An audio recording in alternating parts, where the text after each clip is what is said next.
Pujya Atman Sri Swami Jyotirmayananda commences tonight's satsang with his Sanskrit peace chant.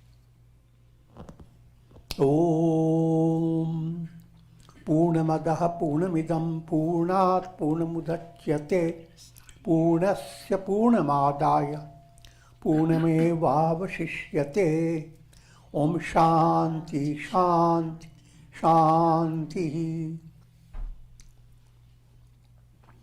We begin with mystic song by Sri Swami Lalitananda, played and sung by Sri Swami Umananda and Rajneesh.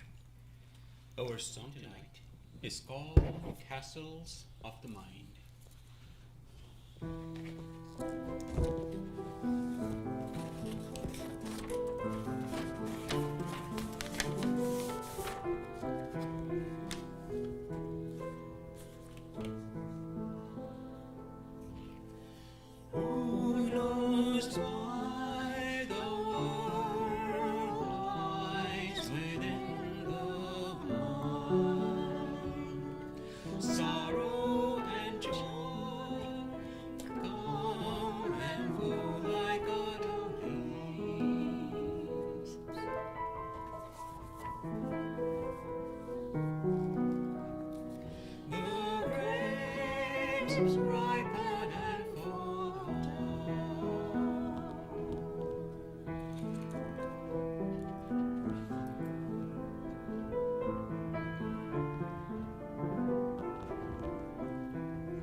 When I was a child,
We are recording from the ashram of our revered Guru, Pujya Atman Sri Swami Jyotirmayananda in Miami, Florida.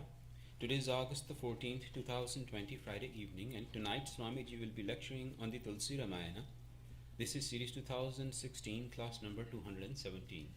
And now, Pujya Atman Sri Swami Jyotirmayananda. Om Neelambujasyamalakomalangam Sita Samaropita Vamabhagam Panau Mahasayakacharu Chapam Namami Ramam Raghuvanshanatham. Adorations to Lord Rama, whose complexion is like a blue lotus, very tender and delightful in appearance. Sita is seated on his left side, and he's carrying a powerful bow and arrow in his hands. Sri Ramcharitmanas in Ayodhya Kand, and we are verse number 239. The context is that Bharata and Shatrughna, along with Guha Nishad, and followed by entire select personalities from Ayodhya, queens, guru, all ministers, etc.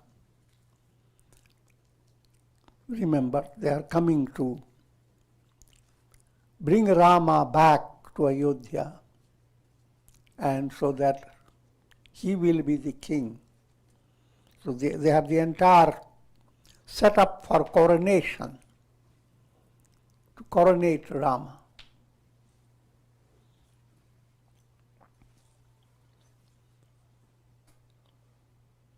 And subtle point behind all this, the philosophical point, is that you are being given the illustration, an inspiring example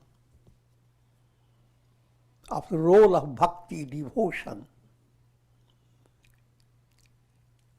in your spiritual path. Spiritual path, again reminding you, is integral. Your action, your emotion, your will and reason, all these should get out of season. I'm joking. All this should get out of limitation. They should become basis for melody of eternity, not melody for beginningless time. If they are not in accord, perfect harmony, bringing out the music of the soul,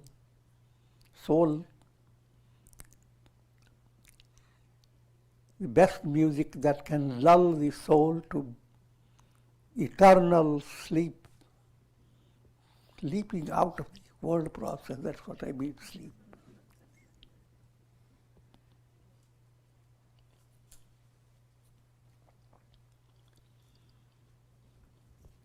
So,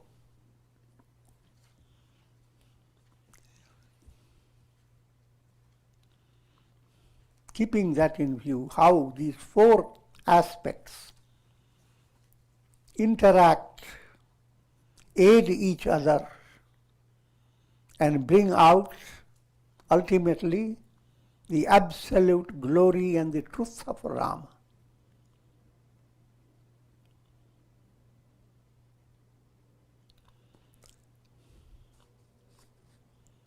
Balakala basan jatil tanu syama janumuni besha kinharati kama.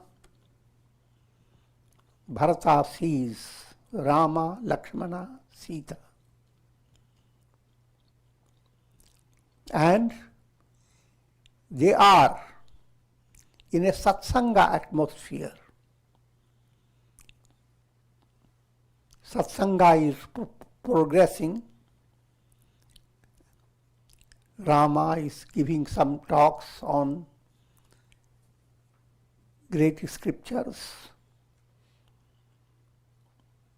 And all in people who are in that ashram and close by, they have all come together, entranced by the teachings being given by Rama. But the whole setup is seen by Bharata from a distance. And how, in his view, how does Rama look like? So first hear how it looks like in his view. Second point, create the same view for yourself. Don't leave it for Bharata to enjoy it. Try to understand. The teaching is for every soul to attain enlightenment. See, Bharata enjoyed darshan of Rama.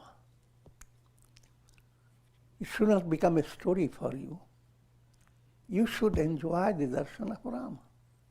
So the whole setting has that subtle message for every person. That's what purpose of Sadhvadhyaya is. Now, how does he see? Balkalabasan, the dress of Rama is not all fashionable royalty, but simple leaves and what forest has created adornment for your body. Forest-based adornment.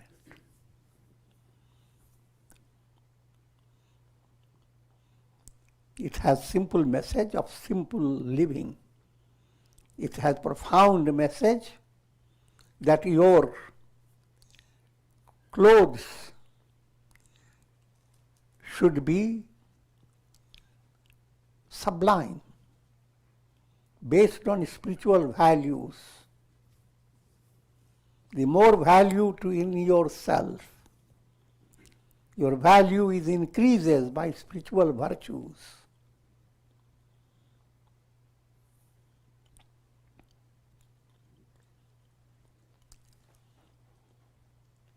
And greater the value, greater is your good looks.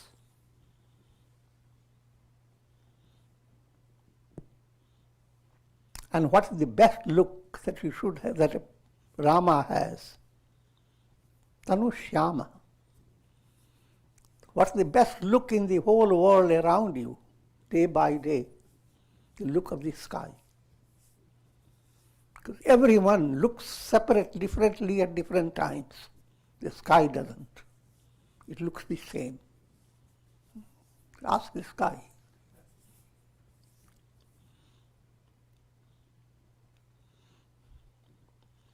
And that's allegorically speaking.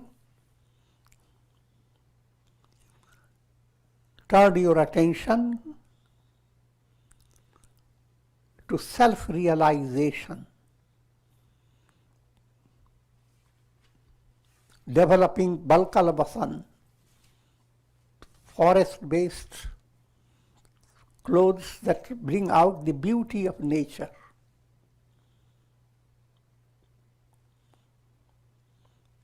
Jatil. Hair is so dressed up in the form of matted locks. And every lock locks up a lot of secrets. Secrets of spirituality. Shiva's matted locks. One of the secrets of his matted locks is the Ganges River. So understand, matted locks is not just locked up.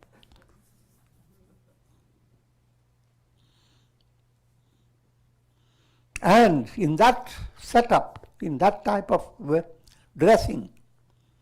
Rama and Sita, how do they look like? As if they are the embodiment of Rati and Kama. Sita is the embodiment of Rati. Rati is delight, spirit of delight. More popular language, amorous delight.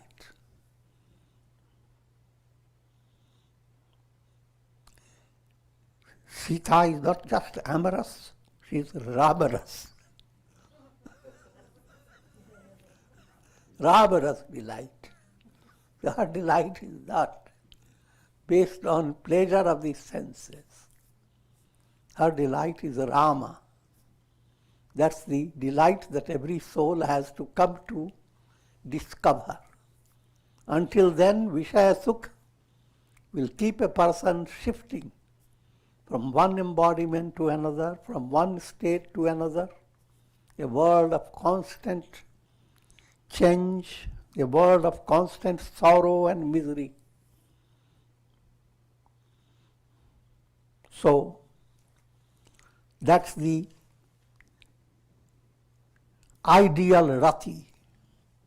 Sita is not just Rati, ordinary Rati. It is the absolute Rati.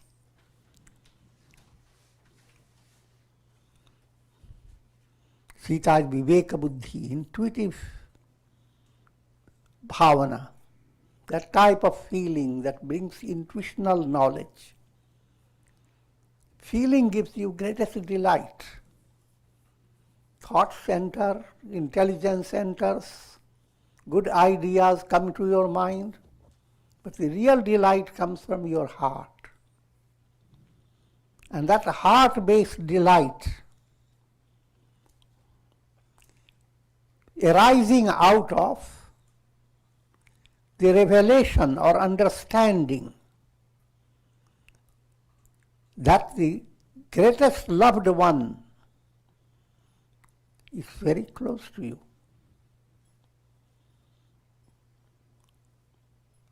And how close? He is your innermost self, the absolute self. So that type of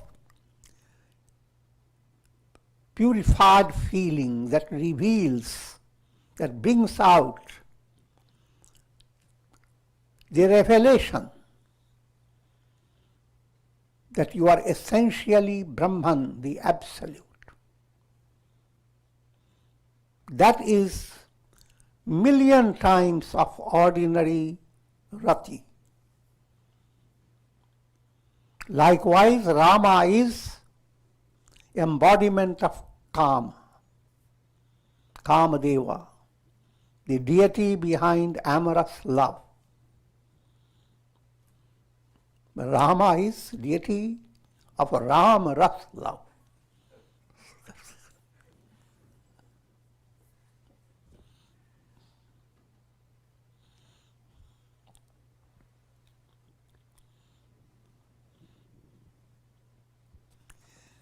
Now Rama Sita's beauty is being expressed further. कर कमलनि धनुषाय कुफेरत ये की जरनि हरत हंसी Herat.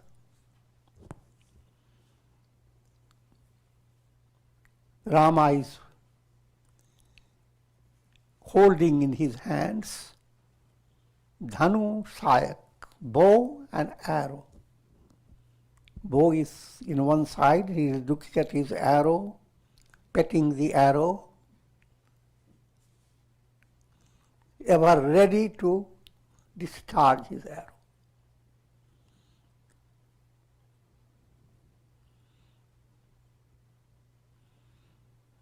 Now, what does that really mean? It means that Rama, allegorically presenting the relation of Ishvara with Jiva. God is the ocean of compassion. sufferings of the souls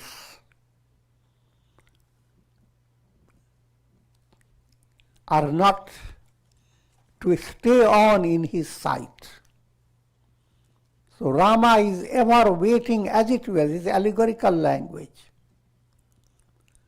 for a devotee to open his heart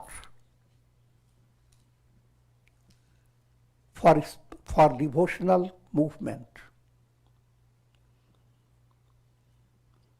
The moment he sees his devotee is being obstructed by impurities, Rama shoots his arrow. Anger comes in and Rama shoots the arrow. Makes you understand it shouldn't be there.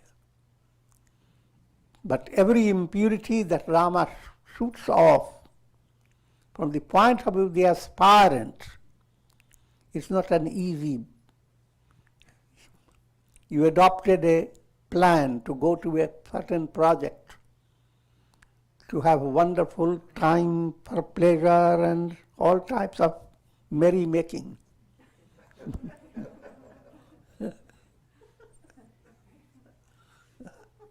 Now, and you have been sadhaka. The Rama's arrow is being sharpened to frustrate your project.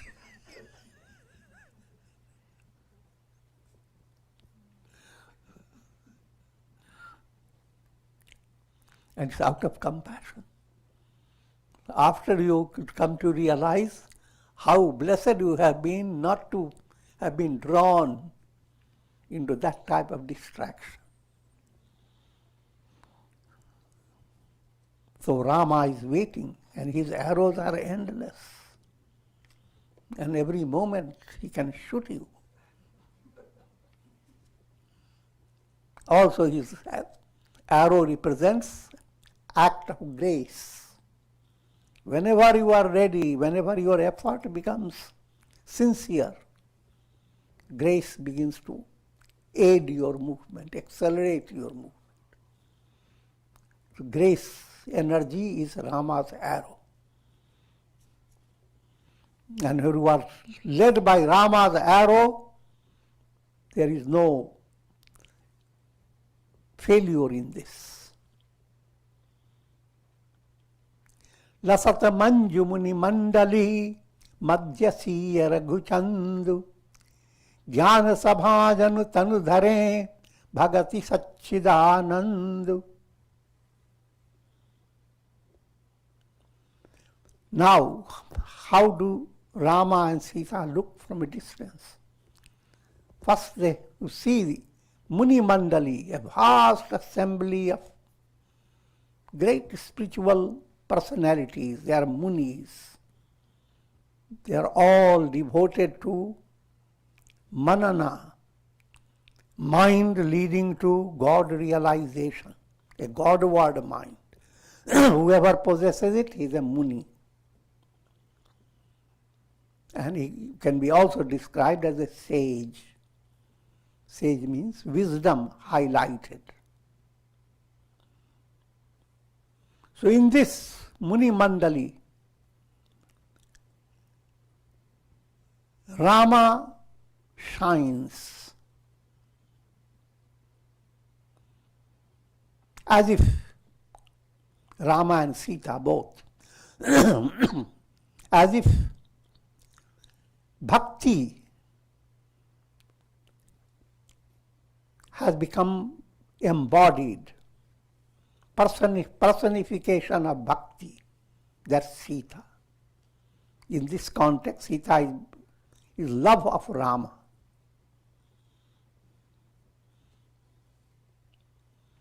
And Rama himself is Satchidananda.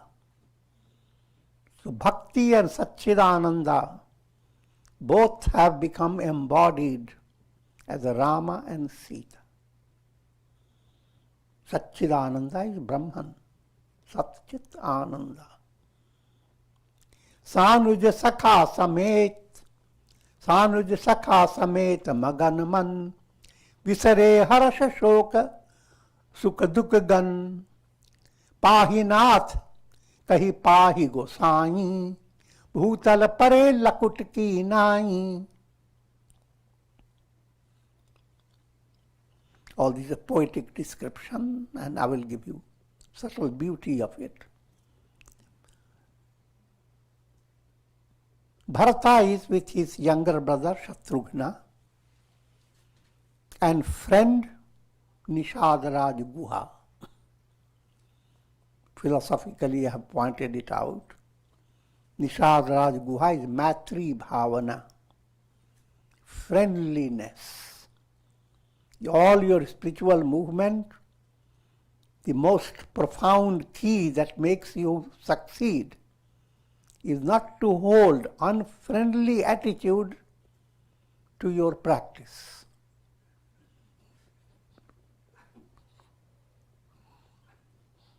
Don't hold unfriendly attitude towards anything, because if you hold unfriendly attitude towards people and objects, and then that attitude is going to affect you as well. You will be seeing your own weaknesses, seeing your own frustrations, and developing constant idea that with all this, impossible for me to practice meditation. I have no time.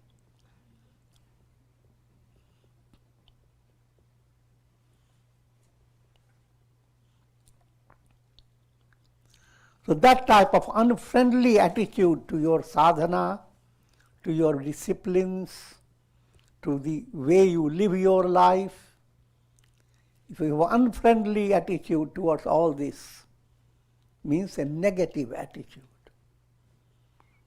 Instead, you should have friendly attitude. God is your source, Rama. And friendly attitude brings you to Rama. Because that friendly attitude is such a friend of Rama that Rama will never ignore you. When Nishada has brought anyone to Rama, Rama is extremely thrilled.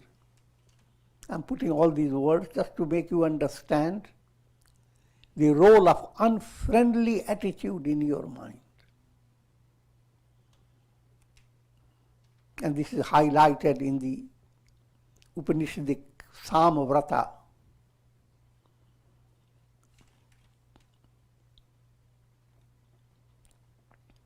Tapantam na nindet tadvratam. If it becomes too hot, don't sit down complaining about it. Do something. Varshantam na nindet. Rains too much. Don't do the same thing.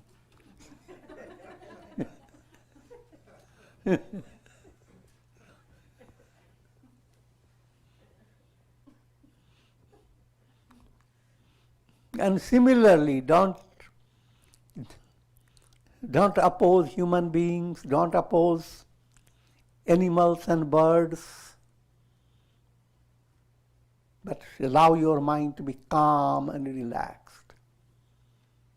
Ahamasmi upasita. I alone am. All this is nothing but I am. Not the ego. Ego is plenty ego. But I is only one. Ego-based identity is like reflected suns, countless jars of water. The real identity is the sun. Sun is the only one. This is not an astronomical lesson.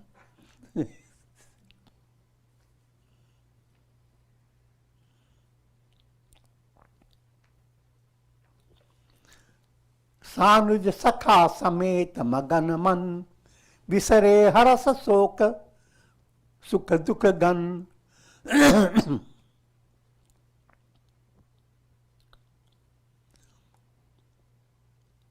Now when they had the darshan of Rama from a distance, Bharata, along with his brother Shatrugna and friend Guha Nishad, that Bharata, he became so overwhelmed with divine love that immediately his mind was absolutely free of harsh shock,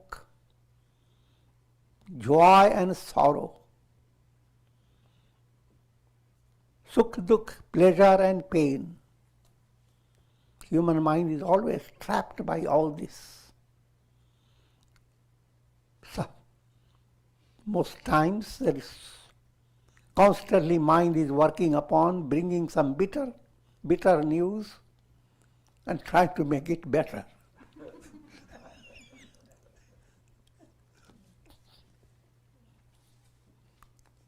I'm joking. The idea is your mind gets accustomed to bitter news in such a way.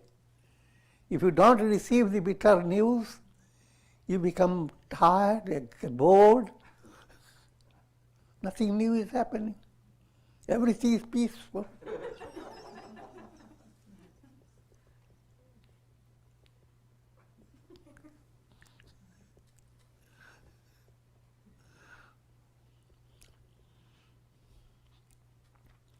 So that type of tendency of the mind to lean towards holding on to bitter things of this world, subjecting itself to joy and sorrow, pleasure and pain, mind constantly subjected to this, doesn't have that opportunity to turn its attention to ever-present reality. And that reality is Rama. It is Rama that shines in the form of your soul. Not a single movement that you make is without Rama. And that Rama is your essential nature. Such a big news is there. Such a big treasure lies within your own heart. And even though you hear 100 times, you're not excited. But when you hear someone won a big lottery, ears perk up. I'm joking. But the idea to understand is not a scolding over anybody, but this is a predicament of conditioned mind.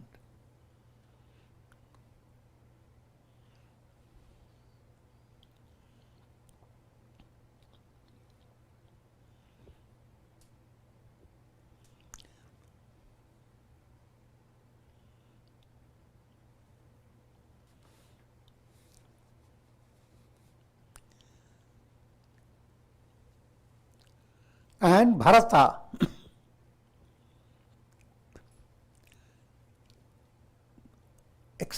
uttering these words, O Lord, He Nath,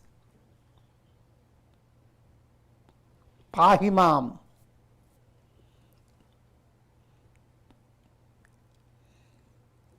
two ways statements are Pahimam means literal meaning, protect me. Raksha karo. Pahi and Raksha are synonyms in Sanskrit language. Let me give you the meaning of both words. Raksha, Ra is Rama. Aksha, eyes. If your eyes are directed to Rama, nobody can hurt you.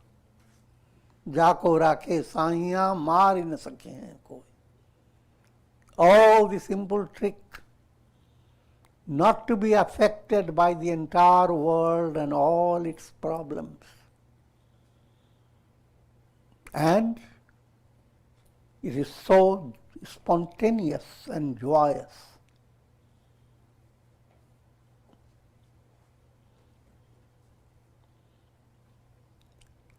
And that, when a person begins to develop that insight,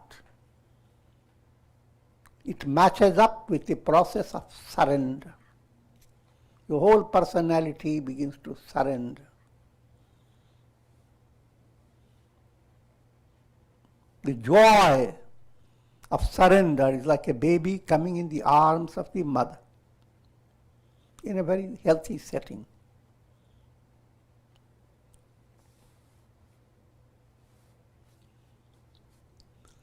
So Raksha, Aksha, eyes, turn to Rama. Create an affirmation.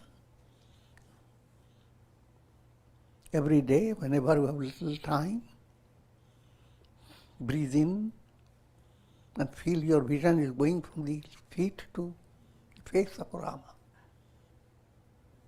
Now your Aksha has gone there. Catch his smile. Breathe out softly. You are bringing the head down to his lotus feet. Very simple pranayama. Called deep breathing.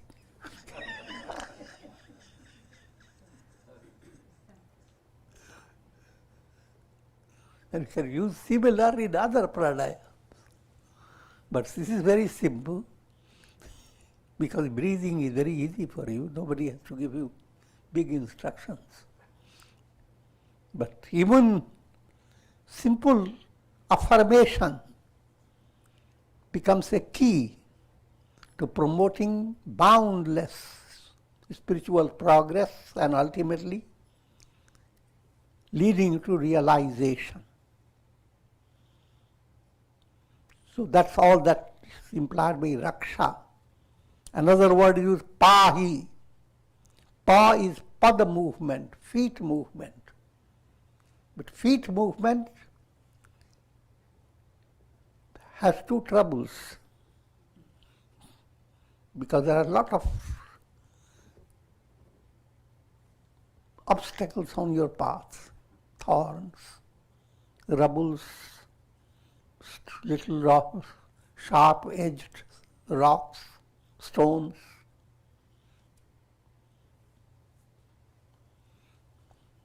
And when you walk through this dangerous path, which is the world process,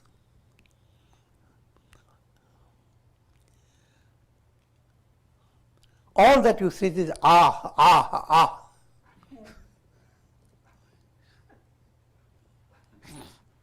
But Godward movement brings the movement, your foot movement, into ah, ah, oh, oh.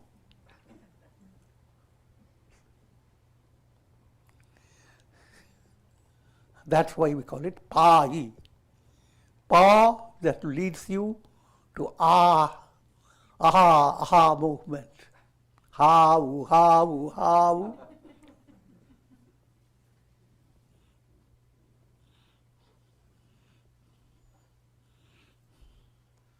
Another word is utrahimam, which has two meanings. Trahi, I'm surrendering. My surrender, complete the surrender in three ways. Manasa, vacha, karmana. The mind, speech, action. All the three under divine grace. Embellished by grace. So you are activating all the three. That's the way you live. But nobody can hurt you now because all that you are doing, you have become a channel of God's will. Trahi. So when you say Trahi Mam, that's what you want God to promote. Another, you are beyond three aspects of relative consciousness: seer, seen, and sight. You don't want to stay in a dream-like state where three things go wrong. That's called trahimam. So always you hear in prayers, trahimam, pahimam.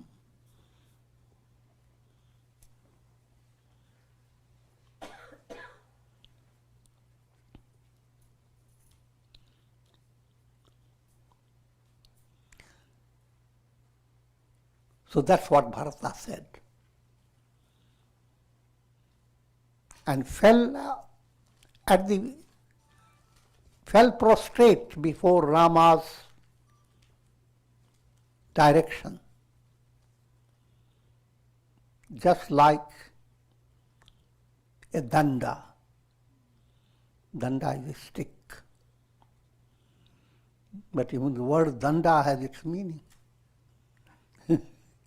How can you surrender, just like becoming a straight stick to Rama? If you have assimilated three dhamma, controlling the mind and senses, dana, charity, daya, compassion. If these three have been well assimilated,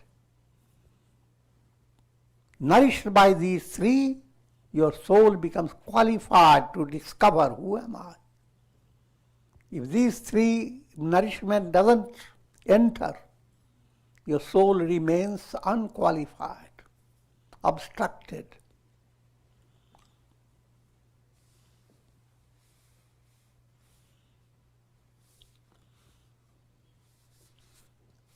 All this I'm giving a profounder meaning, but ritual in ritualistic level, all this is again the most gracious acts of worship, of spiritual discipline. You go to temples and meet sages, etc. You follow a righteous code of how you meet, how you prostrate, how you adore, and all that. All that is not being negated, that's what I'm trying to say. But I also understand the deeper movement. By those acts of kneeling down, surrendering, what you are bringing to your mind, the goal, the mantra, what the real project of your mind is, leading the soul to God realization.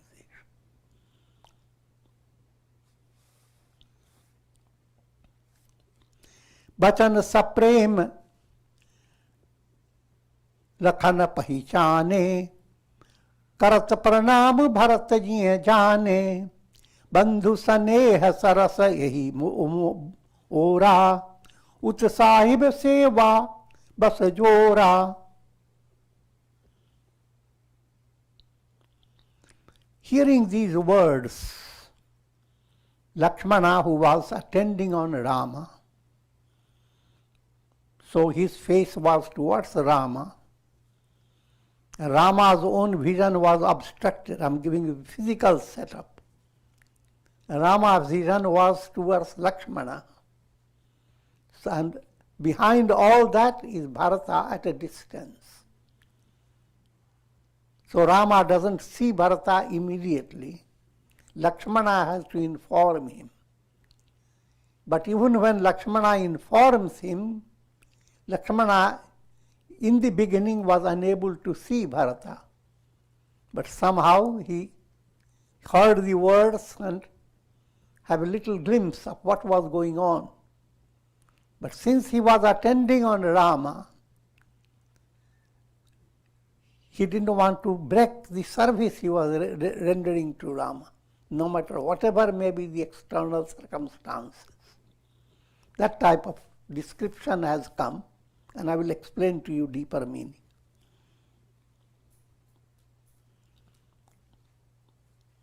In a storyline,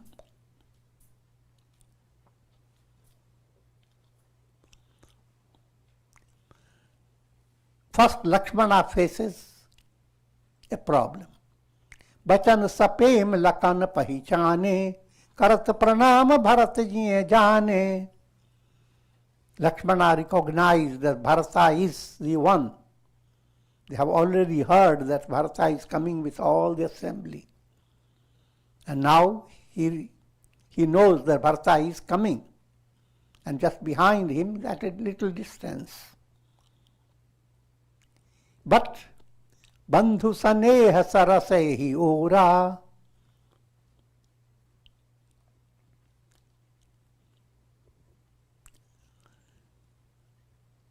Utsahim seva basajora. One side he was facing the love of the Bharata. Other side his service to Rama. If you want to understand deeper meaning, this is the role of Lakshmana's role is the role of dhyana movement.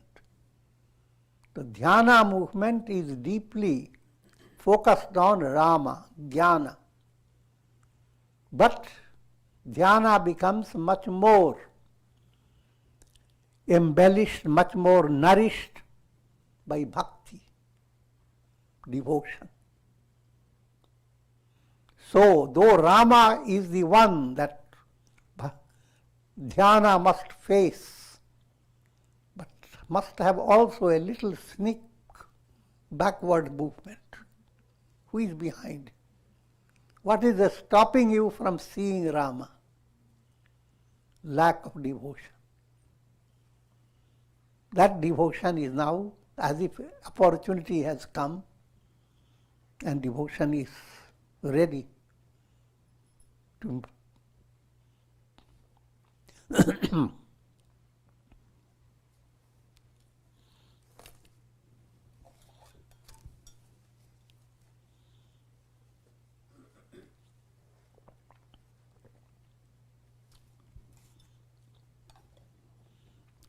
Rajni, just intermission.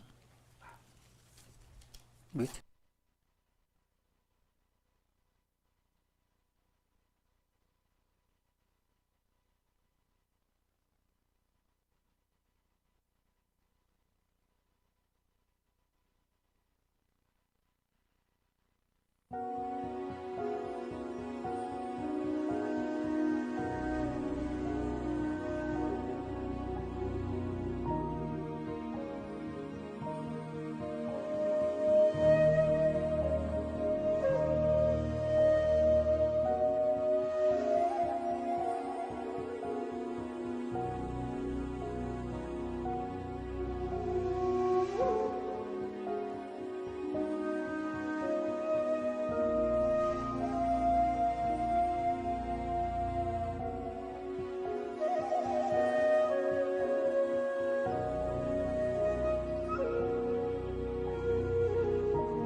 Continuing with the story.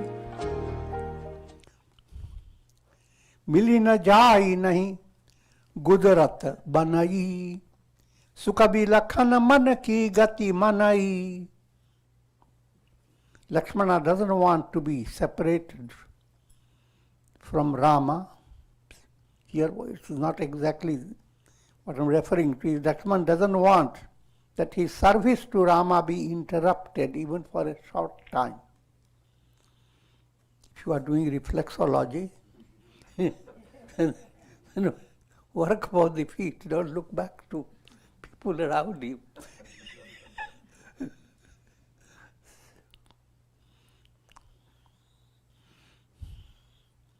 And at the same time, Bharata's words and his love has awakened in Lakshmana's heart something, a different perspective of things. What should he do?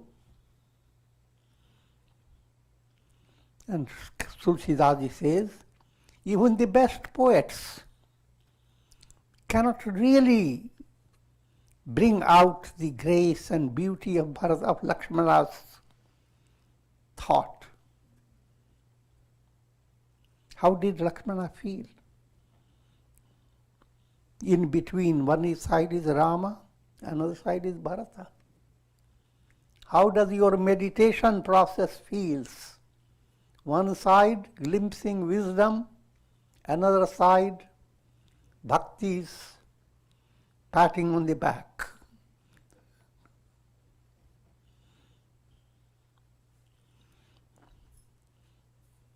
The answer is indescribable. Any attempt to describe in language will be always limited.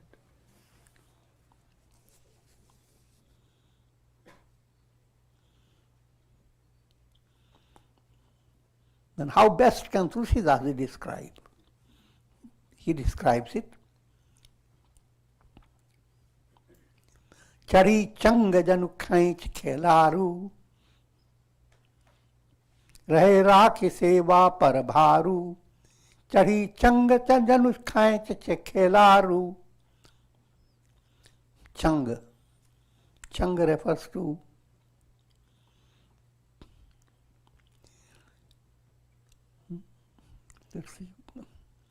people who let their skite, flying things, kite. That kite is patang. Old times people used to enjoy a lot of seeing the kite moving into the sky, and they are the ones who hold it. And they are the ones, they play with the kite, draw the string. Even while they are drawing, they are actually feeling the thrill of the soaring of this kite into the vast sky. That was the state of mind of Lakshmana. His mind was become like a kite.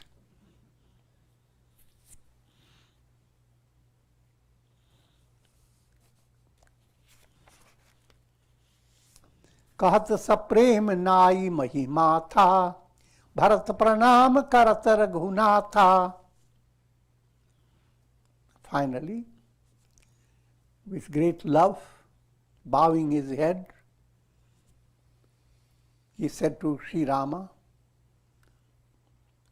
O Ram, Bharata is offering adorations to you. He is doing pranam. उठे राम सुनि प्रेम अधीरा, कहूँ पट कहूँ निशंगक धनु तीरा. Immediately Rama got up as very impatient. One place he falls his pitambara, cloth.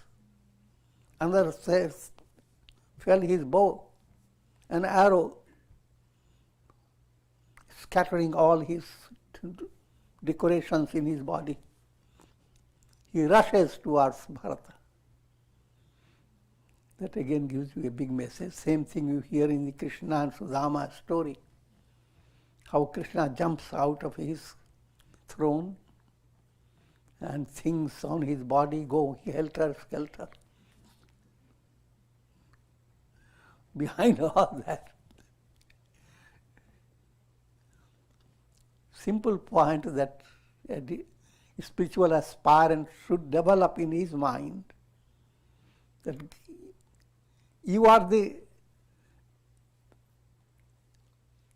that all the effort you are making for your sadhana is not only one, is not just one-sided. God is as if eager, waiting. And even in your effort, God is secretly inspiring you. So don't perspire too much.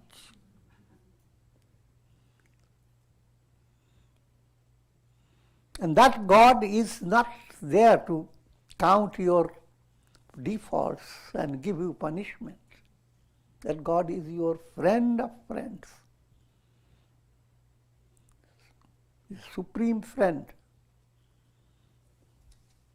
So that attitude towards God is a profound development in a spiritual progress. But as long as you keep God in an awesome distance and constant view God with such awe that your jaws never come to normality.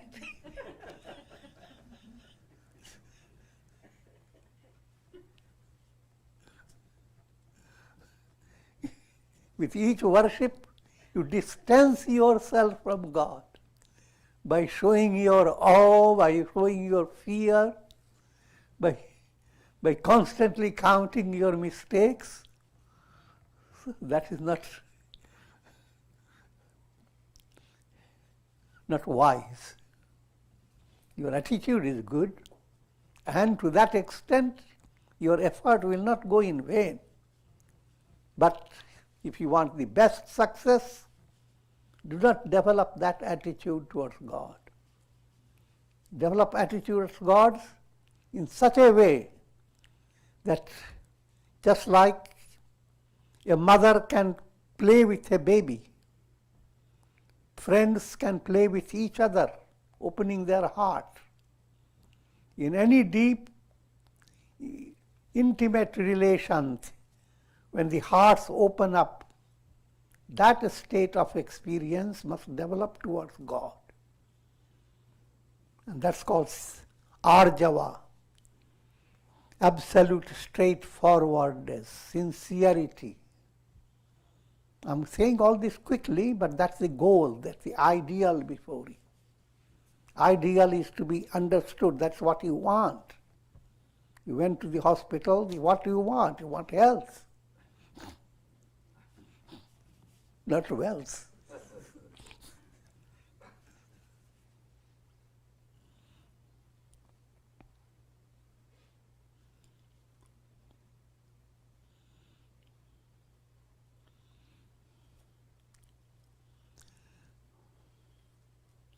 बर बस लिए उठायूर लाए कृपा निधान, भरत राम की मिलन lucky विसरे सबहि upon. Rama, perforce, Bharata was completely down on the floor, but Rama quickly lifts him up by his strength and enfolds him in his loving arms with such expression of love that all people who witnessed it, they lost the awareness of their own selves. And let's be in laws for love. Om Ram Ram Ram Ram Ram. Om Namah Shivaya. Om Namah Shivaya. Om Namah Shivaya. Om prayer for shower of Karunamaya Ras grace of God, and may every soul develop sanmati, the right understanding, and be blessed with Shakti, Bhakti, Mukti, strength to face situations, bhakti, devotion, love. If you live your life with the delight of prem ras, love within your heart, love of God, God who is not distant, is ever present. And mukti, you are one with God. Every reflected sun is the sun. So with that type of inclination kindled in your heart, you become blessed with all blessings. Om Trayambakam Yajamahe Sugandhim Pushti Vardhanam Urvarukmuva Bandhanan Mrityor Mukshiyama Mritat Om Sarve Bhavantu Sukhina Sarve Santu Niramaya Sarve Bhadrani Pashyantu Ma Kashchid Dukh Bhag Bhavet Om Shanti Shanti Shanti. Om Hari Om Tat Sat.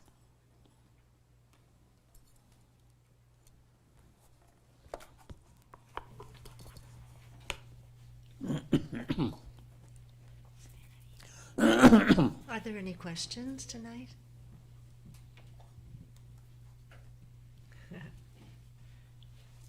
Pranam Gurudev. Gurudev, you described, while describing Sita with Rama in the beginning, as symbolic of intuitive bhavana. Mm-hmm. And then is that an aspect of intuitive intellect, or how are they? When bhavana is matched with intuitive intellect, that match, you know the match,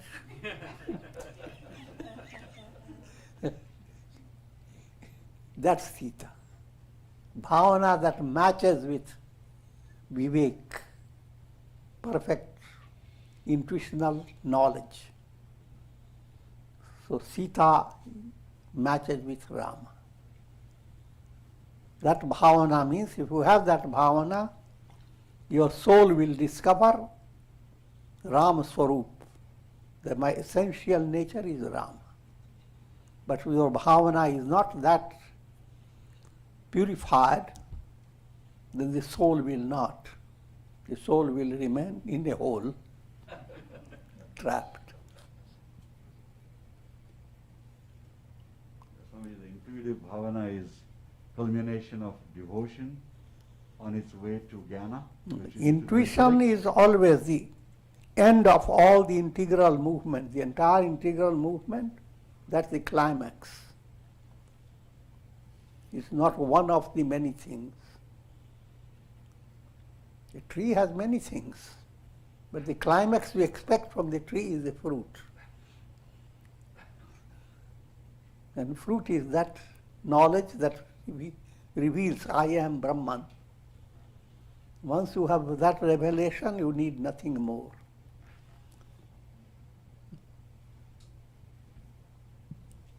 Okay.